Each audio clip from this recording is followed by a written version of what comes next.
Hello and good morning students. તો આપણે જોઈ રહ્યા હતા unit 1B amino acid polypeptide and proteins.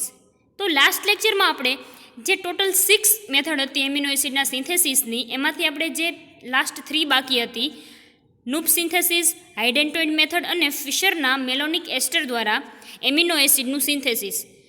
તો આ ટોટલ 3 મેથડ આપણે જોઈ હતી અને આમ જે છે એ ટોટલ 6 મેથડ છે એમિનો એસિડના સિન્થેસિસ માટેની. તો હવે નેક્સ્ટ છે એ છે એમિનો એસિડના ગુણધર્મો, પ્રોપર્ટીઝ ઓફ એમિનો એસિડ. તો એમાં છે એમિનો એસિડ જે છે એ કલરલેસ અને ક્રિસ્ટલવાળા હોય છે. એમિનો એસિડ રંગવિહીન સ્ફટિકમય ઘન પદાર્થો છે. તેઓ પાણીમાં દ્રાવ્ય અને કાર્બનિક દ્રાવકોમાં અદ્રાવ્ય હોય છે. વોટર સોલ્યુબલ હોય છે, પરંતુ ઓર્ગેનિક સોલ્વન્ટમાં તેઓ ઇનસોલ્યુબલ હોય છે. તેઓ એસિડ અને બેઝ બંનેમાં દ્રાવ્ય થઈને ક્ષાર બનાવે છે. આથી તેઓ ઉભયગુણી છે. આપણે ઉપર જ જોઈ ગયા એ પ્રમાણે કે એમિનો એસિડ છે તેની અંદર એસિડ અને બેઝ આ બંને ગ્રુપ હોવાથી તેઓ બંને સોલ્યુશનમાં શું થઈ જશે? દ્રાવ્ય થઈ જશે અને ક્ષાર બનાવશે. શું કામ? તો કે તેઓ એમ્ફોટેરિક છે, ઉભયગુણી છે. અન્ય કાર્બનિક સંયોજનોની સરખામણીમાં તેઓના ગલનબિંદુ ઊંચા હોય છે. મેલ્ટિંગ પોઈન્ટ જે હોય છે એમિનો એસિડના એ વેરી હાઈ હોય છે. તેમજ તેમના ગલનબિંદુ નજીક તેમનું વિઘટન થાય છે. ગ્લાયસિન સિવાય બધા એમિનો એસિડ જે છે એ કેવા છે? પ્રકાશ ક્રિયાશીલ, ઓપ્ટિકલ એક્ટિવ. ગ્લાયસિન જે છે એ એક એવો એમિનો એસિડ જે છે એવો છે કે જે પ્રકાશ અક્રિયાશીલ છે, ઓપ્ટિકલ ઇનએક્ટિવ છે, બરાબર. જ્યારે બાકીના બધા એમિનો એસિડ જે છે એ કેવા છે? પ્રકાશ ક્રિયાશીલ છે. ફરી એકવાર, એમિનો એસિડ જે છે એ રંગવિહીન સ્ફટિકમય ઘન પદાર્થ છે. પાણીમાં દ્રાવ્ય અને કાર્બનિક દ્રાવકોમાં અદ્રાવ્ય છે. એસિડ અને બેઝ બંને હોવાથી તેઓ ઉભયગુણી ગુણધર્મ ધરાવે છે. તેમના ગલનબિંદુ ઊંચા હોય છે. અને ગ્લાયસિન જે છે એની સિવાય બાકીના બીજા બધા એમિનો એસિડ પ્રકાશ ક્રિયાશીલ છે. ગ્લાયસિન જે છે એ પ્રકાશ અક્રિયાશીલ છે. નેક્સ્ટ હવે આપણે જોવાનું છે એમિનો એસિડના રાસાયણિક ગુણધર્મો. એમાં છે એમિનો એસિડમાં NH2 અને COOH સમૂહ આવેલ હોવાથી તે બંને સમૂહ સાથે પ્રક્રિયા આપે છે. એમાં આપણે સૌથી પહેલાં જોવાની છે એમિનો સમૂહ સાથેની પ્રક્રિયા. એમાં ફર્સ્ટ રિએક્શન છે એની એ છે ક્ષારની બનાવટ, સોલ્ટની પ્રિપરેશનમાં, કે ખનિજ એસિડમાં દ્રાવ્ય થઈને ક્ષાર બનાવે છે. ફોર એન એક્ઝામ્પલ આપણે અહીંયા જોઈએ તો ગ્લાયસિન જે છે NH2CH2COOH એની HCl સાથે રિએક્શન થઈને ખનિજ એસિડ સાથે રિએક્શન થઈને શું બનાવે છે? આપણને અહીંયા સોલ્ટ મળે છે, ક્ષાર મળે છે. નેક્સ્ટ છે એ છે એસિટિલેશન. એસિટિક એનહાઇડ્રેટ સાથે રિએક્શન કરી એસિટાઇલ વ્યુત્પન્ન આપે છે. કોઈપણ સબસ્ટન્સ છે એની અંદર તમારે એસિટાઇલ ગ્રુપ એડ કરવું હોય તો એ રિએક્શનને કહેવાય એસિટાઇલેશન. તો અહીંયા આપણે લેવાનું છે ગ્લાયસિન NH2CH2COOH, જેને કહેવાય ગ્લાયસિન. તેની એસિટિક એનહાઇડ્રેટ સાથે રિએક્શન કરવાની છે, CH3CO2O. આ રીતે તેની રિએક્શન કરીએ તો શું મળે છે આપણને? અહીંયા એસિટાઇલ ડેરિવેટિવ. એટલે કે અહીંયા જે ટોટલ 2 CH3CO છે, બરાબર, એમાંથી એક જે છે એ અહીંયા આવી જશે COCH3, સોરી અહીંયા એમિનો પાસે. જો અહીંયા આ જે એસિટિક એનહાઇડ્રેટ છે એ કઈ રીતે રહેલું હશે? તો કે ઓક્સિજન એની સાથે CO અને CH3, બરાબર. અહીંયા પણ સેમ જ રીતે COCH3. આ છે એસિટિક એનહાઇડ્રેટ. એસિટિક એનહાઇડ્રેટને આપણે ગ્લાયસિન સાથે રિએક્શન કરાવવાની છે, બરાબર. ગ્લાયસિન સાથે રિએક્શન કરાવશું એટલે એ અહીંયા NH2 છે ત્યાં અટેચ થશે. હવે ત્યાં અટેચ થવું હશે અને એસિટાઇલ ગ્રુપ એટલે કે એસિટાઇલ ડેરિવેટિવ એટલે કે COCH3 આ ગ્રુપ છે એ અહીંયા અટેચ થશે એટલે ત્યાંનો હાઇડ્રોજન અને એ હાઇડ્રોજન છે એ અહીંયા આવી જશે, બરાબર. એટલે શું થયું? અહીંયા CH3CO આ O અને અહીંયા જે આ ગ્લાયસિનનો હાઇડ્રોજન આવ્યો એ એઝ અ એસેટિક એસિડ તરીકે અહીંયા રિમૂવ થઈ જશે. એટલે કે અહીંયા જે COCH3 અટેચ થયો તેને કહેવાય એસિટાઇલ ડેરિવેટિવ, એસિટાઇલેશન થયું કહેવાય.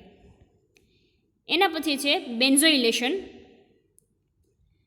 એમાં શું કરવાનું છે કે બેન્ઝોઇલ ક્લોરાઇડ સાથે પ્રક્રિયા કરી બેન્ઝોઇલ વ્યુત્પન્ન આપે છે. હવે બેન્ઝીન જે છે તેની સાથે જો COCl જોડાયેલું હોય તો તેને કહેવાય બેન્ઝોઇલ. હવે એ જ રીતે જો તેની સાથે ડબલ બોન્ડ CO હોય તો એને કહેવાય બેન્ઝાઇલ. તો અહીંયા C6H5COCl એટલે કે બેન્ઝોઇલ ક્લોરાઇડ આપેલો છે.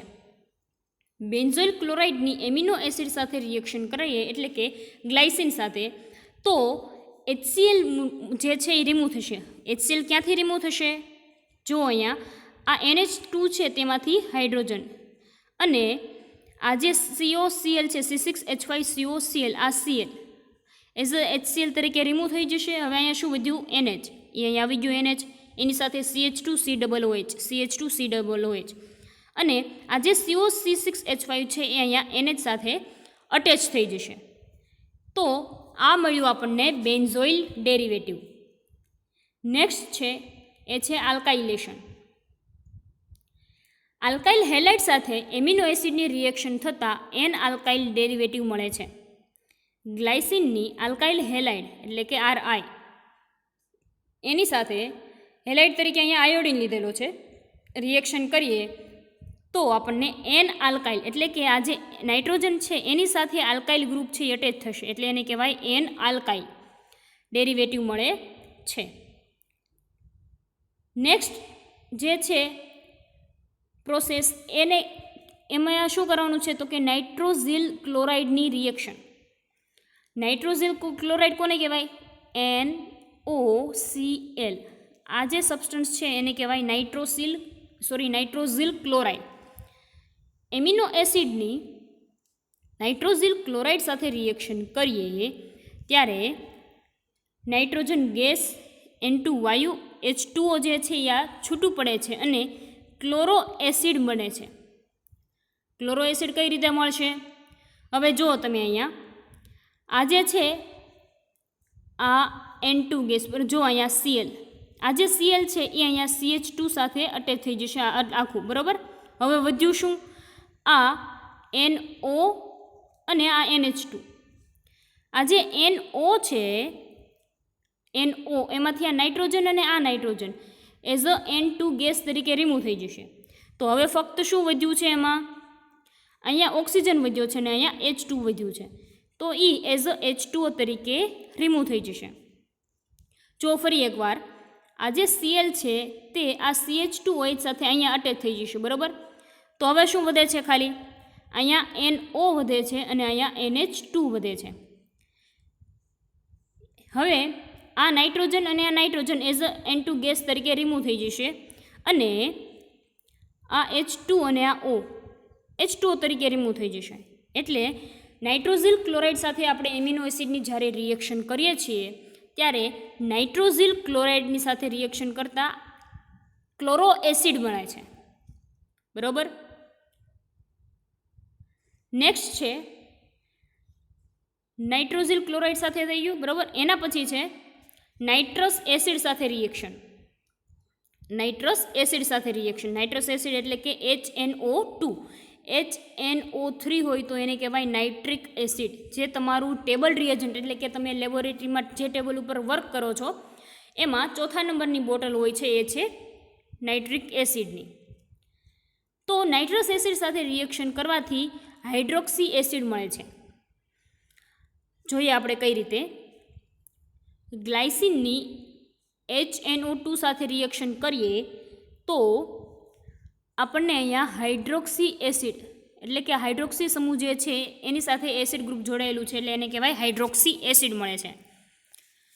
અહીંયા જો આ CH2OH છે એઝ ઇટ ઇઝ રાખવાનો છે આપણે, બરાબર.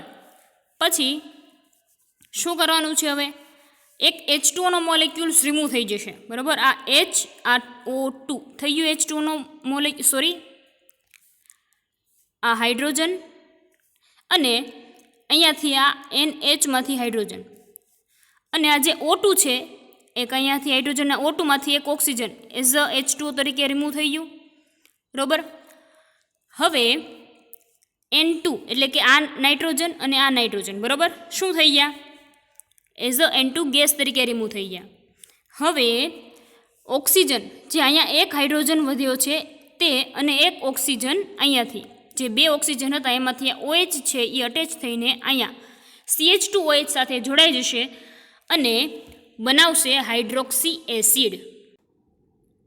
તો આ રીતે એમિનો ગ્રુપ જે છે એની સાથે એમિનો એસિડ જે છે એ સૌથી પહેલાં તો સોલ્ટની બનાવટ આપે છે, એના પછી એસિટાઇલેશન, બેન્ઝોઇલેશન, આલ્કાઇલેશન, નાઇટ્રોઝિલ ક્લોરાઇડ સાથે રિએક્શન અને નાઇટ્રસ એસિડ સાથે રિએક્શન આપે છે. ટોટલ 6 રિએક્શન આપે છે એમિનો ગ્રુપ સાથે એમિનો એસિડ. નેક્સ્ટ જે છે આપણે જોવાનું છે કે કાર્બોક્સિલ સમૂહ જે છે COOH સમૂહ એની સાથે એમિનો ગ્રુપ જે છે એ કેટલી રિએક્શન આપે છે. તો સૌથી પહેલાં તો આલ્કલી સાથે પ્રક્રિયા કરી ક્ષાર બનાવે છે. આપણે ઉપર જોઈએ એ જ પ્રમાણે કે એમિનો એસિડ જે છે એ આલ્કલી એટલે કે NaOH સાથે રિએક્શન કરીને શું બનાવે છે? ક્ષાર. અહીંયાથી આ હાઇડ્રોજન જે છે COOH માંથી હાઇડ્રોજન અને આ OH એઝ અ H2 તરીકે રિમૂવ થઈ જશે અને Na છે એ અહીંયા OHની જગ્યાએ આવી જશે. એટલે શું બનશે? NH2 CH2 COO અને આ Na છે અહીંયા જોડાઈ જશે એટલે બનશે sodium salt. Next second reaction છે લિથિયમ એલ્યુમિનિયમ હાઇડ્રાઇડ વડે રિડક્શન કરવાથી એમિનો આલ્કોહોલ મળે છે. શેના વડે રિડક્શન કરવાનું છે? Lithium aluminium hydride. Lithium aluminium hydride જે છે એ એક ખૂબ જ સારો રિડક્શન કરી શકે છે, એક સારો પ્રક્રિયક છે રિડક્શન કરવા માટેનો. તો ગ્લાયસિન જે છે એ લેવાનું છે આપણે અહીંયા. ગ્લાયસિન એની લિથિયમ એલ્યુમિનિયમ હાઇડ્રાઇડ સાથે રિએક્શન કરીએ તો આ જે કાર્બોક્સિલિક એસિડ ગ્રુપ છે એનું રિડક્શન શેમાં થઈ જશે? આલ્કોહોલમાં. એટલે આપણને મળે અહીંયા એમિનો આલ્કોહોલ NH2CH2CH2OH જેને કહેવાય amino alcohol. Next third method છે કે BaO બેરિયમ ઓક્સાઇડ સાથે ગરમ કરતા અથવા તો શુષ્ક ડિસ્ટિલેશન નિસ્યંદન કરવાથી પ્રાથમિક અમાઇન મળે છે, પ્રાઇમરી અમાઇન NH2CH2COOH. બરાબર. ગ્લાયસિનની બેરિયમ ઓક્સાઇડ સાથે એને હીટ કરીએ તો CO2 નો મોલેક્યુલ્સ એટલે કે અહીંયાથી આ જે CO2 નો મોલેક્યુલ્સ છે એ રિમૂવ થઈ જશે અને આ હાઇડ્રોજન જે છે એ ટ્રાન્સફર થઈ જશે અહીંયા એટલે આપણને મળે મિથાઇલ અમાઇન. નેક્સ્ટ છે એ રિએક્શન છે કે એસ્ટરની બનાવટ. HClની હાજરીમાં આલ્કોહોલ સાથે પ્રક્રિયા કરવાથી એસ્ટર બને છે. એટલે કે ગ્લાયસિન પ્લસ આલ્કોહોલ તો શું મળે આપણને અહીંયા? એસ્ટર. બરાબર. એના પછી છે પાંચમી રિએક્શન કે એમિનો એસિડને એસિટાઇલ ક્લોરાઇડમાં અવલંબિત રાખી તેના ઉપર PCl5ની પ્રક્રિયા કરતાં એસિડ ક્લોરાઇડનો એનહાઇડ્રાઇડ બને છે. બરાબર. સૌથી પહેલાં શું કરવાનું છે કે એમિનો એસિડની એસિડ ક્લોરાઇડમાં અવલંબિત રાખેલા PCl5 સાથે રિએક્શન એટલે કે PCl5 સાથે એની રિએક્શન કરવાની છે. એટલે તમને અહીંયા કાર્બોક્સિલિક એસિડને બદલે શું મળશે? COCl. બરાબર. આ જે COCl મળે છે NH2CH2COCl એની HCl સાથે રિએક્શન કરો તો એસિડ ક્લોરાઇડનો એનહાઇડ્રાઇડ મળે છે. આ ફક્ત રિએક્શન છે જે તમારે ફક્ત યાદ રાખવાની છે. જો તમને એક્ઝામમાં પૂછાય કે એમિનો એસિડની એમિનો સમૂહ અને કાર્બોક્સિલ સમૂહ સાથે રિએક્શન સમજાવો તો સ્ટુડન્ટ્સ આ હતી રિએક્શન ફક્ત કાર્બોક્સિલિક સમૂહ સાથે થતી. હવે જે રિએક્શન આપણે જોવાની છે એ કે એમિનો એસિડ કાર્બોક્સિલ સમૂહ અને એમિનો સમૂહ બંને સાથે થતી હોય એવી રિએક્શન. તો એમાં ફર્સ્ટ છે એમિનો એસિડ અથવા એસ્ટરને ગરમ કરતાં ચક્રીય એનહાઇડ્રાઇડ બને છે. એમિનો એસિડ અથવા તેના એસ્ટરને ગરમ કરતાં ચક્રીય એનહાઇડ્રાઇડ બરાબર સાયક્લિક ફોર્મમાં આવી જાય છે. જો આ છે એ છે ગ્લાયસિન CH2NH2COOH. બરાબર. તો આ ગ્લાયસિનની તેના જ એસિડ બે એમિનો એસિડ અથવા તો તેના એસ્ટર સાથે બરાબર એટલે આપણે અહીંયા શું લીધેલું છે? બે એમિનો એસિડ લીધેલા છે ગ્લાયસિન અને ગ્લાયસિન. તો 2 મોલેક્યુલ્સ ઓફ વોટરના રિમૂવ થશે. ક્યાંથી રિમૂવ થશે? જુઓ અહીંયા હાઇડ્રોજન અહીંથી અને આ OH. એ જ રીતે અહીંયાથી OH અને અહીંયાથી હાઇડ્રોજન. એ રીતે 2 મોલ્સ ઓફ H2ના રિમૂવ થઈને આપણને મળે 2,5 ડાયકીટોન પીપ્રામીન, એટલે કે સાયક્લિક એનહાઇડ્રાઇડ મળે છે આપણને એમિનો એસિડનો. જો અહીંયા જે એમિનો એસિડ છે બરાબર, આ એમિનો એસિડ એમાં કાર્બોક્સિલિક એસિડ ગ્રુપ અને એમિનો ગ્રુપ બંને રિએક્શન આપે છે. એટલા માટે આ રિએક્શનને શું કીધું છે કે એમિનો અને કાર્બોક્સિલિક બંને સમૂહ સાથે રિએક્શન આપે. અને લાસ્ટ રિએક્શન જે છે એ છે કે એમિનો એસિડની ફિનાઇલ આઇસોસાયનેટ સાથે રિએક્શન થતાં ફિનાઇલ હાઇડેન્ટોઇક એસિડ મળે છે. તેના ઉપર HClની પ્રક્રિયા થતાં હાઇડેન્ટોઇન મળે છે. જોજો અહીંયા ધ્યાન આપજો. સૌથી પહેલાં તો એમિનો એસિડની ફિનાઇલ આઇસોસાયનેટ, આ એક એમિનો એસિડ છે બરાબર, તેની ફિનાઇલ આઇસોસાયનેટ એટલે કે C6H5NC⋯O એની સાથે રિએક્શન કરીએ તો આપણને શું મળે? ફિનાઇલ હાઇડેન્ટોઇક એસિડ બરાબર. અને જેનું ફર્ધર HCl સાથે રિએક્શન કરો તો શું થશે? જુઓ અહીંયા આ RCH છે એઝ ઇટ ઇઝ રહેશે. હવે એની સાથે NH બરાબર. હવે આ જે CO છે, આ CO એ અહીંયા આવી ગયું છે, આ C એની સાથે ડબલ બોન્ડ O. નાઇટ્રોજન જે છે એ અહીંયા નાઇટ્રોજન એઝ ઇટ ઇઝ છે. હવે આ જે હાઇડ્રોજન છે અહીંયા E અને આ OH H2O તરીકે રિમૂવ થઈ જશે. અને આ જે નાઇટ્રોજન હતો અહીંયા એની સાથે આ C6H5 અને C⋯O આ રીતે જોડાઈ જશે. જો ફરી એકવાર આ જે એમિનો એસિડ છે તેની ફિનાઇલ આઇસોથાયોસાયનેટ સાથે રિએક્શન કરીએ એટલે ફિનાઇલ હાઇડેન્ટોઇક એસિડ મળે બરાબર. હવે શું કરવાનું છે? તો એનું HCl સાથે રિએક્શન કરવાની છે તો આપણને હાઇડેન્ટોઇન મળે. જે આપણે હાઇડેન્ટોઇન મેથડ આપણે ઉપર જોઈએ એ પ્રમાણે તો શું કરવાનું છે? જોજો અહીંયા આ RCH જે છે એઝ ઇટ ઇઝ અહીંયા છે, RCH બરાબર, એની સાથે NH એઝ ઇટ ઇઝ છે. હવે આ જે C⋯O છે એ અહીંયા આવી ગયો છે. આ CO સાથે શું જોડાયેલું છે? નાઇટ્રોજન. તો અહીંયા નાઇટ્રોજન છે બરાબર. આ નાઇટ્રોજન સાથે એક બાજુ હાઇડ્રોજન અને એક સાઈડ શું છે? C6H5. અત્યારે આપણે C6H5ને આ નાઇટ્રોજન સાથે જોડી દઈએ બરાબર.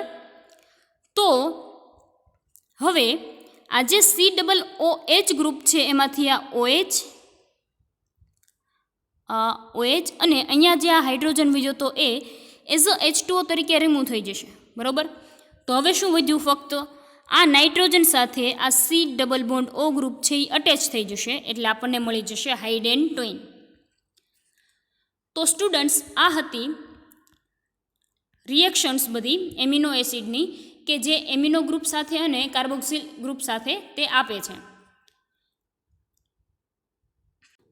ફરી એકવાર રિવિઝન કરી લઈએ આપણે આ યુનિટમાં શું જોયું.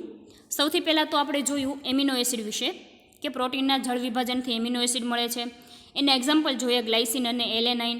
પછી જોયું કે બીટા એમિનો એસિડ અથવા તો ગામા એમિનો એસિડ કે આલ્ફા એમિનો એસિડ કોને કહેવાય, એના એક્ઝામ્પલ જોયા. એના પછી જોયું આપણે કે આલ્ફા એમિનો એસિડનું ક્લાસિફિકેશન કેમિકલ નેચરના આધારે અને બેઝિસના આધારે સ્ટ્રક્ચરને આધારે, રાસાયણિક સ્વભાવને આધારે ન્યુટ્રલ, એસિડિક અને બેઝિક એવા એના પ્રકાર પડે છે. બંધારણને આધારે સાયક્લિક અથવા તો ચેઇન ફોર્મમાં હોય છે. એના પછી આપણે 6Aના સિન્થેસિસ જોયા. આલ્ફા હેલો એસિડ દ્વારા, ગેબ્રિયલ થેલેમાઇડ, સ્કેટર synthesis, Knoop synthesis, hydantoin method અને ફિશરનું મેલોનિક એસ્ટર દ્વારા એનું સિન્થેસિસ. હેલો એસિડમાં શું કર્યું આપણે? તો કે ક્લોરો એસેટિક એસિડની એમોનિયા સાથે રિએક્શન કરીએ તો એમિનો એસેટિક એસિડ મળે છે. ગેબ્રિયલ થેલેમાઇડ સિન્થેસિસમાં પોટેશિયમ થેલેમાઇડ અને આલ્ફા ક્લોરો ઇથાઇલ એસિટેટની એકબીજા સાથે રિએક્શન કરાવી જે સબસ્ટન્સ મળે તેનું આલ્કલી વડે જળ વિભાજન કરતાં આલ્ફા એમિનો એસિડ મળે છે. નેક્સ્ટ હતું સ્કેટર સિન્થેસિસ કે આલ્ડિહાઇડની હાઇડ્રોજન સાયનાઇડ એટલે કે HCl સાથે રિએક્શન કરાવીએ તો જે સબસ્ટન્સ મળે તેની એમોનિયા સાથે રિએક્શન કરાવવાની છે. એમોનિયા સાથે રિએક્શન કરાવીને જે સબસ્ટન્સ મળે એટલે કે એમિનો નાઇટ્રાઇલ તેનું હાઇડ્રોલિસિસ કરતાં એમિનો એસિડ મળે છે. નેક્સ્ટ જોયું ફોર્થ નૂપ સિન્થેસિસ. આલ્ડીહાઇડ અથવા તો કિટોનિક એસિડનું ઓક્ઝાઇમ જે હોય તેના પેલેડિયમની હાજરીમાં રિડક્શન કરીએ તો એમિનો એસિડ મળે છે. એના પછી હાઇડેન્ટોઇન મેથડ, ફિશરનું મેલોનિક એસ્ટર મેથડ. એના પછી આપણે જોયું એમિનો એસિડના ગુણધર્મો. એમિનો એસિડના રાસાયણિક ગુણધર્મો જોયા આપણે કે એમિનો ગ્રુપ સાથે તે કઈ કઈ રિએક્શન આપે છે, બરાબર. સોલ્ટ બનાવે છે, એસિટાઇલેશન, બેન્ઝોઇલેશન, આલ્કાઇલેશન, નાઇટ્રોઝિલ ક્લોરાઇડ સાથે અને નાઇટ્રસ એસિડ સાથે. એના પછી કાર્બોક્સિલ સમૂહ સાથે આલ્કલી સાથે સોલ્ટ બનાવે છે, લિથિયમ એલ્યુમિનિયમ હાઇડ્રાઇડ સાથે, બેરિયમ ઓક્સાઇડ સાથે એસ્ટરની બનાવટ કરે છે, બરાબર. અને એસિડ ક્લોરાઇડનો એનહાઇડ્રેટ બનાવે છે. હવે અમુક એવી રિએક્શન જે છે એ કાર્બોક્સિલ સમૂહ અને એમિનો સમૂહ સાથે એમિનો એસિડ આપે છે.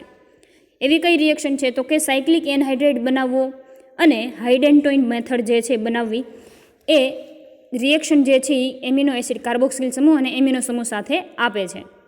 તો સ્ટુડન્ટ્સ, આ હતું આપણું યુનિટ 1B. તો આ સાથે આપણું યુનિટ 1B જે છે એ કમ્પ્લીટ થાય છે.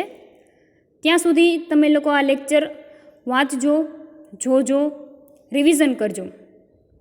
Thank you.